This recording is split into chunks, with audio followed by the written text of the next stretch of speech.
Hello student, मेरा नाम है भूपेंद्र गंगवार। मैं फिर से आपके लिए पीरियोडिक टेबल का लेक्चर नंबर 2 लेके आया हूँ। और आइए, और इससे प्रीवियस चैप्टर में हमने पढ़ा था कि हमारा मतलब लेबोज़ियर क्लासिफिकेशन, जो लेबोज़ियर वैज्ञानिक थे, उन्होंने बेटा जी बताया था कि मेटल एंड नॉन मेटल दो ही होते हैं, ठीक है ना। एक मेटल होता है, दूसरा नॉन मेटल होता है। और इन्होंने फिर उनके ड्रॉबैक क्या थे, उन्होंने सिर्फ इतना ही बता के हमें छुट्टी काट दी थी कि एक मेटल क्या होते हैं और नॉन मेटल क्या होते हैं, ठीक है ना। और उनके ड्रॉबैक थे कि इन्होंने मेटोलाइट के बारे में बताया था, नहीं कुछ नहीं बताया था मेटोलाइट के बारे में, ठीक है ना। इन्होंने सिर्फ इतना ही कहा था एक मेटल क्या होता है और नॉन मेटल क्या होता है। उनकी ड्रॉबैक ये थे कि इनकी जैसे जैसे सफिशेंट जैसे एलिमेंट बढ़ते चले गए, है ना, और जैसे जैसे एलिमेंट बढ़ते चले गए वैसे वैसे इनकी सिर्फ जो स्टडी थी मेटल और नॉन मेटल की, वो बेटा जी कैसी हो गई, अनसफिशिएंट, ठीक है ना। इससे पहले अपने पढ़ा था ये। अब अपने वैज्ञानिक है बेटा जी, अब आगे पढ़ने वाले हैं अपने दूसरे वैज्ञानिक है बेटा जी, प्रियोट्स हाइपोथेसिस, है ना। प्रियोट्स एक वैज्ञानिक है, उन्होंने एक बात कही है, एक हाइपोथेसिस दी है बेटा जी। क्या कहा था, ही सिंपली अज्यूम दैट, इन्होंने एक मान के बात चली थी, ठीक है ना बेटा। ही सिंपली अज्यूम दैट मतलब उन्होंने माना कि that the element are made up of hydrogen, कि एलिमेंट जो हैं वो किससे मिलके बने होते हैं, हाइड्रोजन से, ठीक है ना बेटा। इन्होंने कहा था, देखो, he simply assume that the element are made up of hydrogen, hydrogen से मिलके बने होते हैं। ये इन्होंने माना था, अजम्पशन माना था, ठीक है ना। अज्यूम लिखा है बेटा ध्यान से।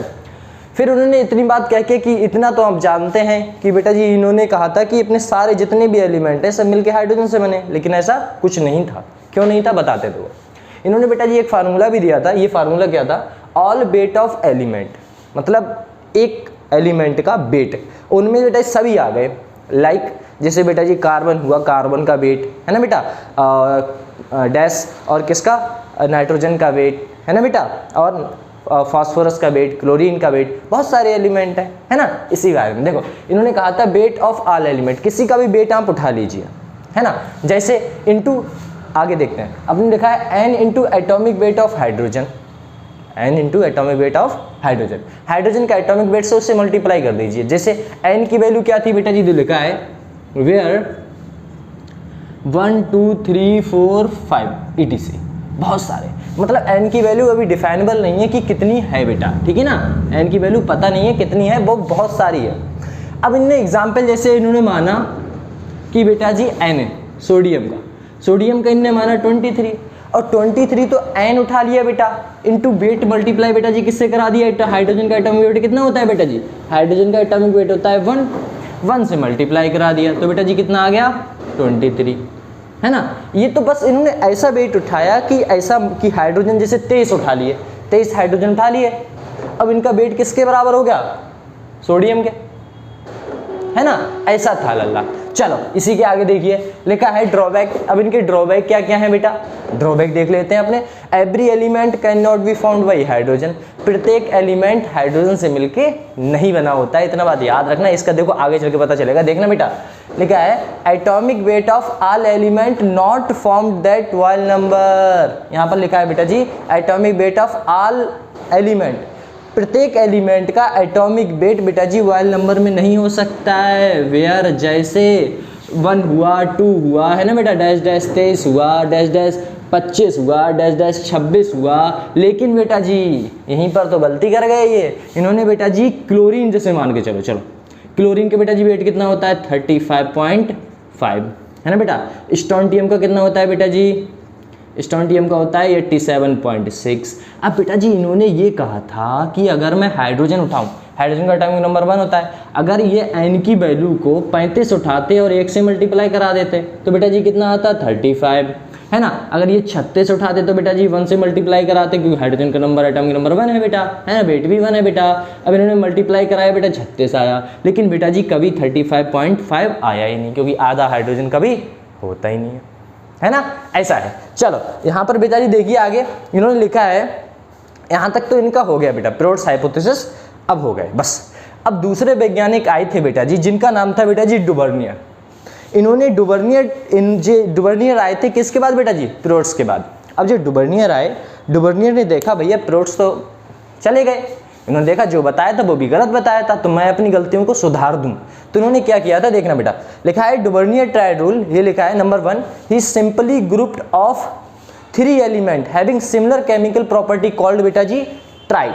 इन्होंने ही सिंपली ग्रुप में लिए बेटा, क्या लिया है, ग्रुप, अंडरलाइन ध्यान से देखना बेटा, ग्रुप ऑफ 3 एलिमेंट, 3 एलिमेंट लिए बेटा जी, हैविंग सिमिलर केमिकल प्रॉपर्टी, इनकी similar chemical property called tried, वही बेटा जी प्रॉपर्टी कॉल्ड ट्राइड कहलाती है। लेकिन ये चीज़ पूरी पीरियोडिक टेबल में वैलिड नहीं थी, ठीक है ना बेटा, ये पूरी पीरियोडिक टेबल में वैलिड नहीं थी। ओनली पता है कितने में थी, इन्होंने 3-3 के सीक्वेंस बनाए, जैसे बेटा 1 2 3 और फिर बेटा 4 5 6, 1 2 3 4 5 6 7 8 9 10 11 12 13 14 15 16 17 18।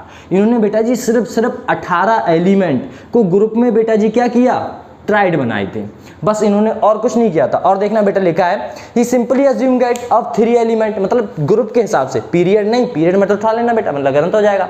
इन्होंने क्या किया था, इनका असम्पशन भी है, बहुत सारे एलिमेंट है ना बेटा, लिखा है in Dobereiner triad atomic weight of middle element, मतलब बीच वाले एलिमेंट, है ना बेटा, बीच वाला element is nearly equal to the average atomic weight of middle first and बेटा जी थर्ड, ठीक है ना। ध्यान से सुनना बेटा, यहाँ पर कहना चाह रहा है जैसे हमने ए उठाया, बी उठाया और बेटा जी सी उठाया, कोई भी 3 एलिमेंट उठा लिए, कोई भी बेटा जी कोई भी, लेकिन ये कैसे होने चाहिए बेटा जी, किसमें होना चाहिए, ग्रुप, ठीक है ना, ग्रुप में होने ही चाहिए। अब देखिए हमने 3 ग्रुप मतलब 3 एलिमेंट उठाए हैं, फर्स्ट ए बी सी, यहाँ पर कह रहा है इसका वेट, जितना वेट होगा बेटा, मान लो इसका वेट बेटा जी 5 है, ठीक है ना, इसका वेट कितना है बेटा, इसका भी 5 है, तो मिडिल वाले का कितना होगा ये निकालने का मतलब डुवर्नियर ट्रायड रूल ने यही बताया था, डुवर्नियर ने बताया था, तो इन्होंने ट्रायड रूल दिया था बेटा, उसमें बताया।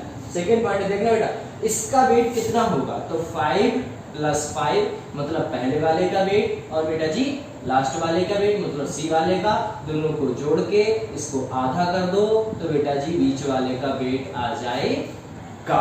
इसका मतलब बेटा ये है, देखिए आगे देखिए, देखिए बेटा, in Dobereiner triad atomic weight of middle element, मतलब बीच वाले का वेट हमें पता करना है, weight of middle element is nearly equal होगा, नियरली इक्वल मतलब लगभग बराबर होगा, ऐसा नहीं है बेटा कभी करेक्ट आएगा, करेक्ट नहीं है, देखिए average atomic weight of first and third, मतलब पहले वाले को और दूसरे वाले का एवरेज वेट के बेटा जी मिडिल वाला होगा।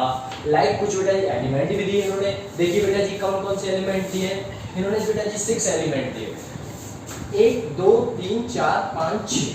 देखना बेटा यहाँ पर देखो जो पीरियोडिक टेबल होगी, यहाँ पर जो पीरियोडिक टेबल होगी उसमें देखना बेटा एस ब्लॉक में पहला दूसरा दूसरे ग्रुप में देखना बेटा, दूसरे ग्रुप में Na है ना बेटा, दूसरे ग्रुप में कौन कौन सा होगा अपना, Li Na K Rb Cs, मतलब सेकंड पीरियड है ना बेटा, सेकंड पीरियड में देखना। अब यहाँ पर होगा क्या, सुनना बेटा, उनमें से एलिमेंट कौन कौन से थे वो देखिए बेटा।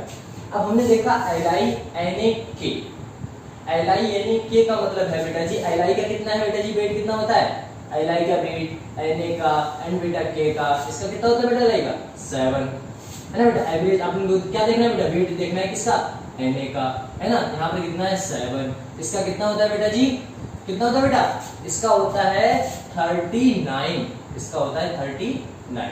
अब इन दोनों को जोड़ के बेटा जी कितना कर दीजिए, आधा, एवरेज वेट आ जाएगा।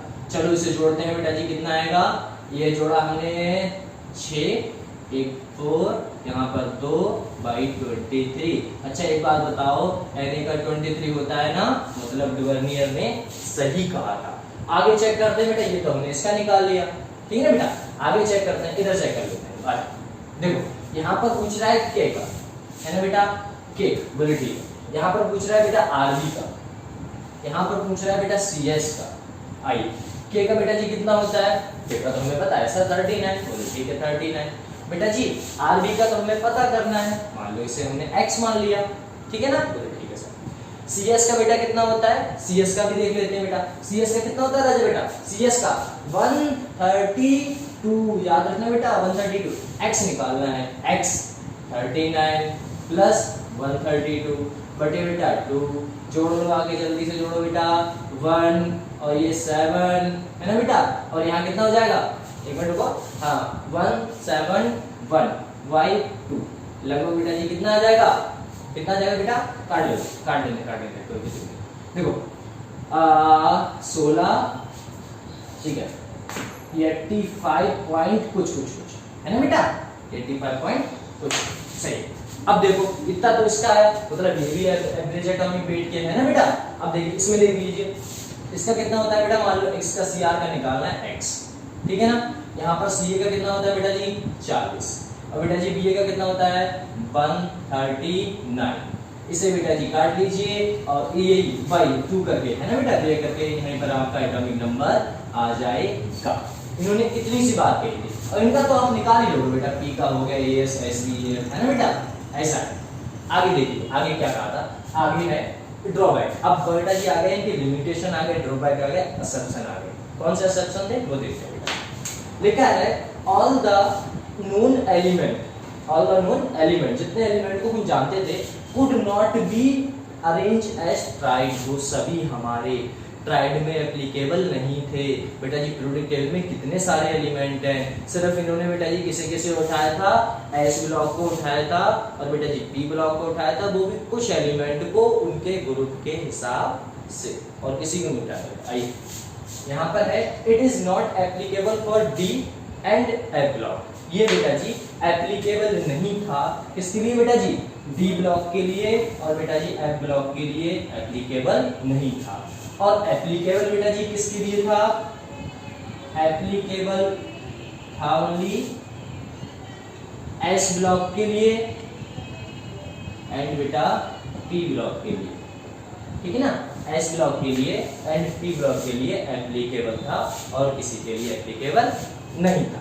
इसी के साथ अपनी क्लास बेटा करते हैं समाप्त, और मिलते हैं नेक्स्ट वीडियो में कल, ओके, नए लेक्चर के साथ।